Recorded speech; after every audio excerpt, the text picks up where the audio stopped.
Time now for Countywide, a special presentation of Yavapai Broadcasting News. Join Paul David and Jen Cohen as they talk with our community's leaders, newsmakers, and people in the know. You'll hear about the hot topics that affect all our lives in Yavapai County. And now, here's today's Countywide. Welcome to Countywide. I'm Paul David. As always, it is great to have you in studio with us today. Carla Hover is here from the Yavapai County Health Department. So she is the coordinator for health education programs. Welcome back. Thank you so much. Carla, look back last year. We had her in you said mid-June? Mid-June. Mid-June, and by then it was too late. It had already happened, and that was the super hot temperatures. And we were talking before the show about how this year we're already averaging, according to the National Weather Service, most days 5 to 10 degrees above normal. There for a while in April, late March, early April, we were 10 to 15 degrees above normal. Right. And we're seeing that more and more of the 90 degrees are hitting the Verde Valley. We've had even some triple-digit days already in the Verde Valley. So we might be a little bit late this year as well with the drought conditions and what we've been seeing. But nevertheless, Carla's here. We're going to be talking about some heat-related illnesses. Now, a lot of us say, oh, we don't have to worry about heat-related illnesses. We've been here long enough. We know better. But I can tell you right now, Carla, over the weekend, we were camping in the Flagstaff area, and I started feeling a little... We went on a hike, and I had drank a couple bottles of water because my wife makes me do it. Otherwise, I wouldn't do that, and I'd find myself in trouble. But by the end of the hike, I was feeling exhausted. I'd been out in the sun, and it was probably midday doing this hike, which was probably not the smartest thing to do. But I sat down for a while, and I drank some water, and I started feeling better. But those are kind of the warning signs we're going to be talking about today. So, heat-related illnesses. Let's go with just the basics. What are some of the basics? Well, let's go with prevention. Prevention. We work with kids. Yesterday, we were at Clarkdale Jerome for their field day, and the kids and their parents need to remember their sunscreen, find shade if they need to, put on a T-shirt or long sleeves if you're starting to burn, and you water, drink lots of water. And people need to know they drink water before they actually get thirsty. They just need to have that bottle of water going with them all the time in Arizona in the summer. Okay. We have Al Cornell from the Yavapai County Search and Rescue Team. He talks about how he goes out on these searches and stuff, and he'll hydrate prior to even walking out the door. He'll drink like a liter of water or more before he heads out the door. So that would be a good recommendation. It's planning ahead and the prevention piece of it that's really important. So those are some of the basics. Get out of the sun when you're getting too hot. Sunscreen. Drink plenty of water. Yep. Tons of water. When you talk about the water thing too, we get folks that move here from the Midwest, or maybe from the Midwest, where it's much more humid than it is here, which we have the dry heat. Now, folks that move here from that area, and they may be used to sweating constantly. I mean, I'm from the Midwest, and I remember you'd take a shower and you'd be done. And by the time you went outside, it'd feel like you're still soaking wet. We don't really have that here, where you don't sweat like that. Right. We don't do that, and part of the water piece is you need to be drinking all the time because you are sweating all the time, but it's evaporating and you don't necessarily feel it like you would in the Midwest. Okay. And remember that alcohol and sugary drinks are not hydrating. They're actually dehydrating. So you want to limit those in the heat. I knew that about alcohol, but I didn't know about sugary drinks. Sugary soda. Drinks. Sodas. So water is always your best choice. Okay. What about the folks that energy drinks and the electrolytes? Again, those energy drinks are full of sugar and caffeine. And so they need to be drinking water. If you have to have your energy drinks, alternate with water, because the water is the best choice for hydration. Okay, water. Did you know how much of our body is made up of water? I can't remember what the percentage is. I do it's not like remember that. 80% or something. I think I learned it back in school. But anyways. Should know that, right? A lot of us is made up of water. We are made up of water. A lot of it is. Okay. Let's talk about who's more susceptible to some of these heat illnesses. And we're going to get more specific on the heat illnesses, the prevention of those, and then the remedy of those as well a little later on the show. So your young people, your infants and your toddlers, elderly, those who are disabled, perhaps those with chronic diseases, depending on what they might be, are more susceptible. Those are the folks we need to be watching out for and making sure that it doesn't, because it can come on really fast. Some of these heat illnesses come on really fast. I suppose if I'm elderly or if I've got some underlying health conditions, it may come on faster for me than it does for somebody who's healthy. Right. They're going to be more susceptible to those things. Okay. All right. And kids, watch the kids especially. Yes. I would imagine a 3-year-old isn't going to be able to hold up into the sun as long as myself. And a 3-year-old is not going to tell you that they have a headache or they're feeling dizzy or, some of those warning signs that we can talk about. They're just going to all of a sudden be going downhill fast. Okay. Is there, while we're here talking about the little ones like this, is there anything we can kind of watch for? Because you're right, they don't necessarily, kids, we know how kids are. They just want to go, go, go, go, go. But when do we put the brakes on? If they get lethargic, if they start, slowing down, if you have a 3-year-old that goes all the time and all of a sudden they're sort of slowing down or, curling up someplace or, just things that aren't normal for them, you need to pay attention. And because they do run around in circles, you need to make sure they have lots of water. Stop them and get them some water. Okay. Red face. I was reading something about red face. If your face starts turning really red. And that depends on the skin tones and the type and the person again. Okay. But that's going to be one of the things with heat stroke is if their face is beet red and they're totally dry, they're not sweating at all, you need to call 911. Okay. Because you should be feeling some sort of moisture in their skin. Okay, we're going to be getting a little further into that too in the second half of the show. We're going to break it down with the heat cramps, heat exhaustion, and the heat stroke. We'll talk about those individually. Hiking and outdoor recreation. Those things we should probably plan ahead as to when we're going to do those things. Not like me and right in the middle of the afternoon. Right. We should be, especially this time of year, we should be hiking early in the morning. Hiking so that we can get out, have fun, and get back before it gets too hot. And always take water and then extra water because you've got to have water throughout that whole hike. Okay. But plan so that you're hiking early in the morning.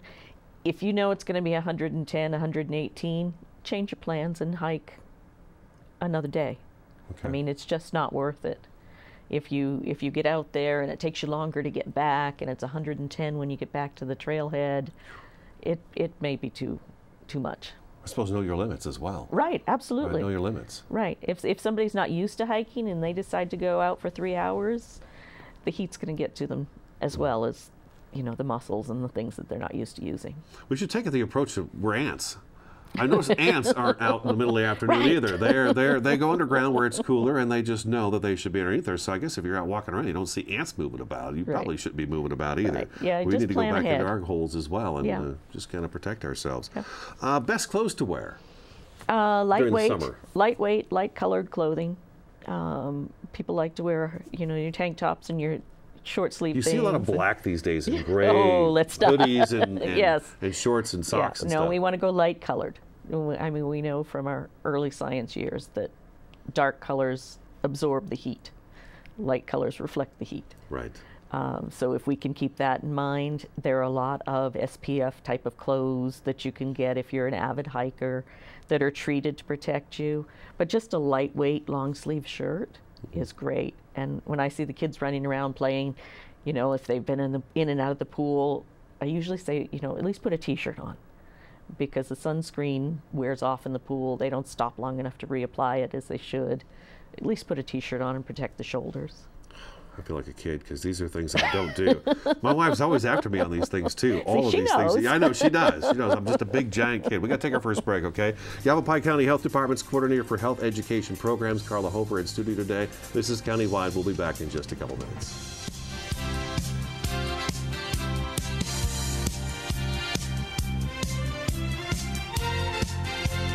It appears these hot ashes are about to be dumped, which could possibly start a wildfire. How will Smokey deal with such a hot situation? The garden hose defense. Next, a thorough stir. Then another spray. And finally, feeling if the ashes are cool. Oh, yeah. Ah yes, the selfie. A ritual practiced so frequently with this tribe, but not so much by Smokey Bear. Only you can prevent wildfires.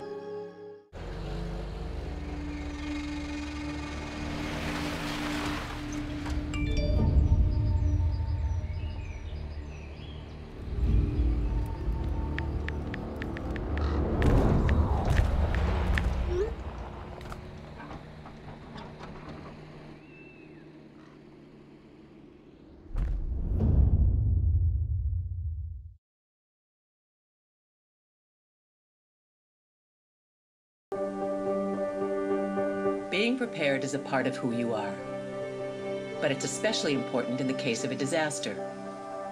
Be informed about possible emergencies in your area. Make a plan that covers where you go in an emergency. Build a kit with the things you need to survive. There's no one more capable of planning for your situation than you. Start your plan today. Go to ready.gov/myplan.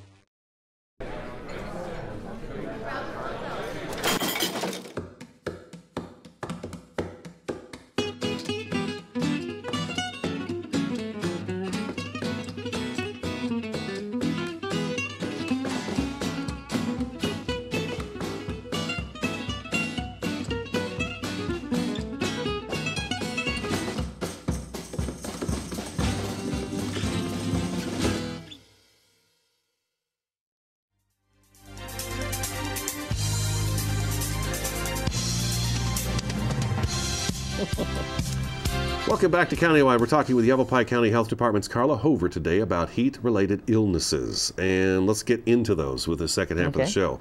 You said the first kind of thing that we're going to start feeling is heat cramps. So kind of describe to me what heat cramps are.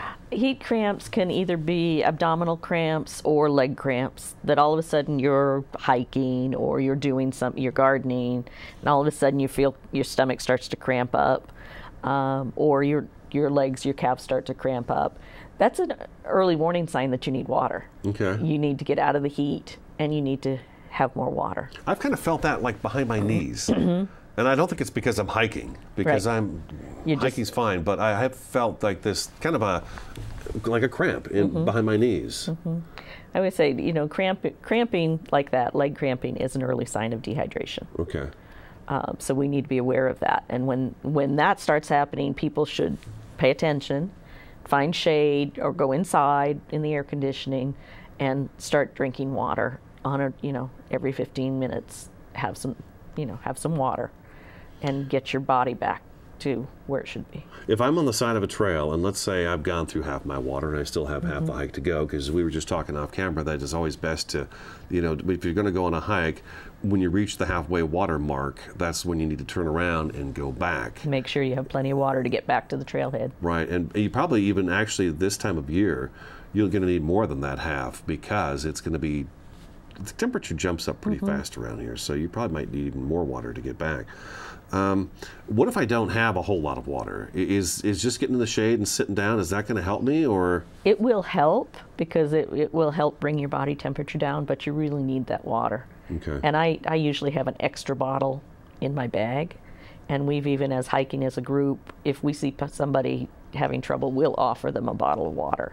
Okay. Because unfortunately we have tourists or people who are new to the area that go, oh, it's just 3 miles, I don't need water, and head out. And we really do need to have that water with us. Yeah, it can come on pretty fast. You were telling me before the show that, we're talking about the different levels of heat-related illnesses, but some folks may just jump right to the very finish line, right. and it could be the finish line, complete finish line. And that's where pay attention, know what your body's doing, recognize that this doesn't feel right, something's going on, and be able to back off and find the shade, or go inside if you're not out on a trail, and water, whatever you need to do to try and back that off. We're very good at pushing ourselves sometimes, yes, we aren't we? It's like, no. I set a goal today. I set a goal. I mean, I would imagine even how much sleep you got the night before, maybe what you've had to eat for the day, what you had to do the night before, maybe you were at a party, you were drinking and stuff. That's going to have an effect on you the next day? That's going to have an effect on the dehydration.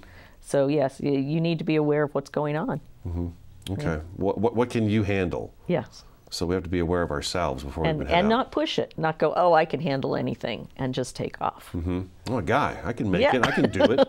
But sometimes you just have to tell yourself, well, maybe it's better that you don't do that. Right. So those are heat cramps. So that's kind of the early warning signs. So if you start to get cramps in your stomach, your legs, time to sit down, get in the shade, get inside if you can, in the cool air, and drink some water, and then I guess your body's just going to absorb that, and you'll start feeling better. And you'll start feeling better, and it can be pretty quick that you'll start feeling better. But give it some time anyways. Even Yes. if give it a little bit of time. Don't just jump back out there again. Okay, so the next step then is heat exhaustion. So I've got the cramps, but I'm ignoring that. I'm thinking, oh, I'm just maybe a little out of shape. Maybe my muscles aren't used to this kind of activity, so I've got some cramps going on. But, I'm going to push through it and, work those muscles out. But maybe that's not such a good idea. No, next step would be heat exhaustion, where you would start to feel lightheaded or dizzy, kind of faint.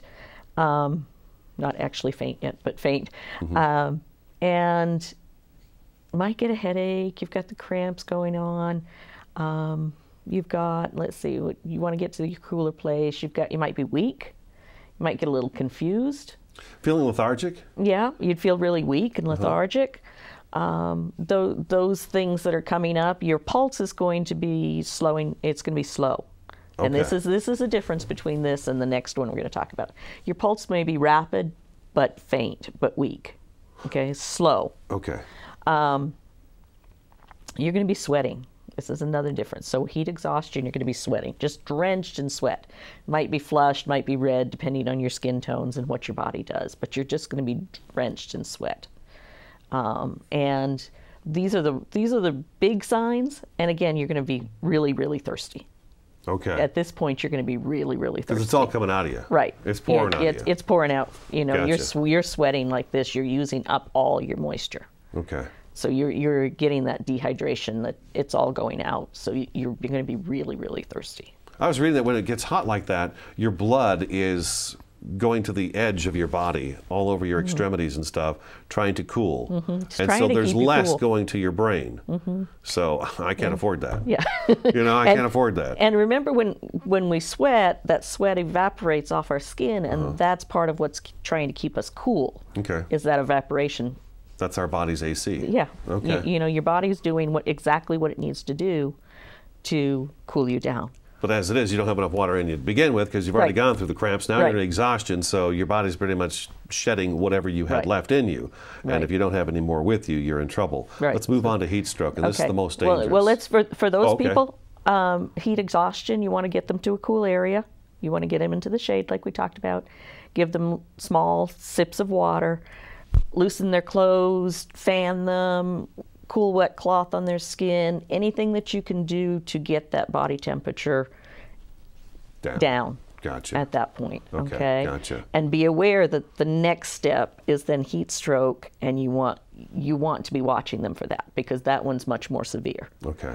And there could be some vomiting too. There could be, along with those stomach cramps, they could start vomiting. Okay. Which again is losing more fluids. Right. So we don't want to do that. Yeah. So you don't want to do that. Okay. So if it gets onto heat stroke, then the person is not going to be sweating.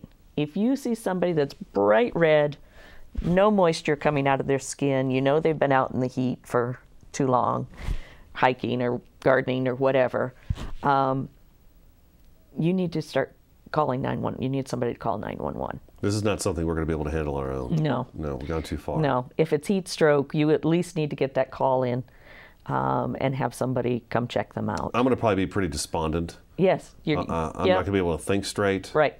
There can be hallucinations. Unconscious. You can be unconscious. They can go into a coma and even death. Okay. I mean, that's why it's nothing to worry. It's the body's shutting down. Yeah. Okay. If you don't have the moisture, you just said we're mostly water. Yeah.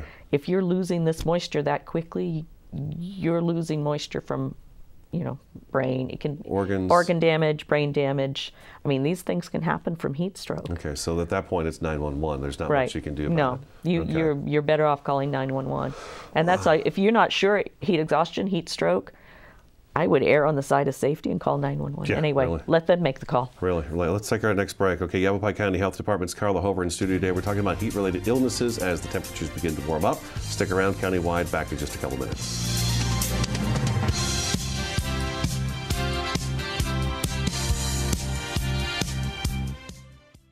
This is Bruce Morrow, Transportation Manager for Cottonwood Area Transit. Remember, we cover the entire Verde Valley and Sedona. Cottonwood Area Transit has you covered wherever you want to ride in the Verde Valley, all day, every day. Take Cottonwood Area Transit through Clarkdale, Verde Village, and from 26 locations in Cottonwood. With Verde Links, it's a quick and easy trip to Sedona every day. Don't forget our connectors to Camp Verde. Visit cottonwoodaz.gov for Cottonwood Area Transit and take a seat. Let's go ride.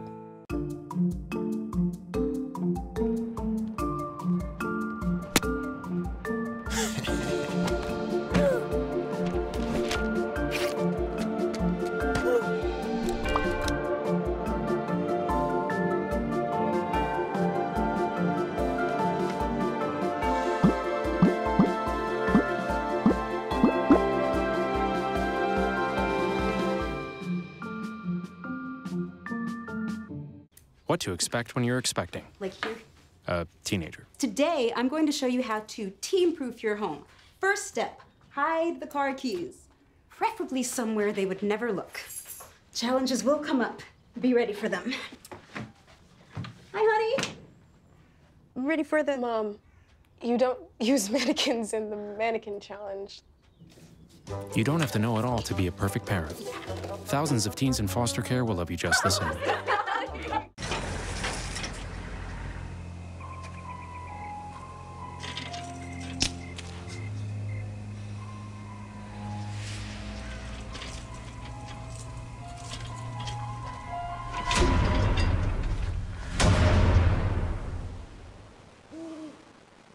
If you don't fix them, sparks from dragging tow chains could cause a wildfire, and that could be scary.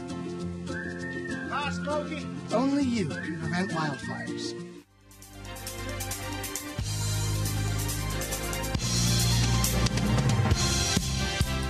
Welcome back to Countywide. We've got just a couple minutes left of the program with Carla Hover from the Yavapai County Health Department. Children and pets in cars. I think that's a great way to end the show. We've got a couple minutes left, so okay. It doesn't take long. It doesn't take long, and we hear about it all. You know, we hear about all the time. Don't leave your pets in the cars, and people still do, thinking, "Oh, I'm just going to run into the store." Well, what if you get into the store and the cash register's slow, or there are 6 people ahead of you, and you're there longer than you thought? Into somebody you know. Right, and the car heats up so fast. And I'm talking pets, but children should never be left in the cars alone. Right. But pets, even if you're, just leave them home. I know they'd love to go for rides, but during the summer, just leave them home, or leave them in the car with someone with the air conditioning going, because you can get held up in the car really easy. I mean, held up in the store really easily. Mm-hmm. And not realize how long you're going to be in there. And a cracked window's not enough. No. There's anybody who goes out and sits in a car with a cracked window on a hot day in Arizona, there's not much of a breeze out there. And the breeze that you do have coming through there is just as hot. No. And the temperature, I can't remember what they've said about how fast a car heats up, but yeah, well, it can you're basically cooking. Yeah, if we're 110 for temperature, I mean, in 5 minutes that car's going to be 120, 130. It's just going to rise. Yeah, and it's just it's going right after the brain. Yep. Right at the brain. Yep. And children in cars, you hate to hear that one too. No, and children should never be left in cars. Right. It doesn't matter what the weather is, but there's really, they can't, again, they're little bodies. They're more susceptible. They're going to dehydrate faster. They're more susceptible to the heat ranges, and they just shouldn't just be ends there. in tragedy. And then I think one of the suggestions I've heard recently is when you get in a car, take your shoe off and put it in the back seat so it makes you look back. I don't think I've ever forgotten any kid in a car, because they're usually pretty chatty. But in the summertime, especially in the afternoon, kids tend to doze off and fall asleep because it is warm and stuff. And so they fall asleep and it's quiet. And I could see where somebody could forget there's a child in the back seat. But there's got to be some way we can come up with just a mental note to make sure you turn around and grab that. I love the shoe in the. Yeah, you get out of your car and you step on the ground. You got one shoe on, one shoe off. It's like, oh, that's right. Yeah, well, especially if it's 110 outside, you step onto that pavement. It's going to remind you that there's something you're supposed to be doing. That reminds me of something else. Don't let your kids walk barefoot outside in the summertime. Or your dogs. Or your dogs. Yeah, make sure if you can't put your hand down on the sidewalk or the asphalt without burning your hand, just imagine what it's like for those little feet and those paws to be walking on that as well. So do we punch list everything, do you think? I think we covered everything. Yeah. I think the big part is be aware. Be aware of what your body's telling you. There will be subtle warning signs, whether it's, a mild cramp or before all of the other things that we talked about come on. There will be signs. You'll start to feel thirsty, but remember, by the time you feel thirsty, you're already starting to dehydrate. You're already starting to get in trouble. So just keep that water bottle with you all the time and just drink constantly throughout the summer. A couple other things real quick that Carla brought up at the beginning of the show that I totally forgot about. Check your swamp coolers now. Get those working right. Get your AC units working right. If you know somebody who's handicapped or elderly people in the neighborhood, make sure they're set to go for the summer months as well. And if you don't have those things, you can always go to the public library. I think you can go to the police station, fire station, and you can cool off there as well. Carla, thank you so much. You're welcome. Great to see you. Nice to see you. And that is today's Countywide. Thank you as always for watching and listening, and we'll talk to you again next time.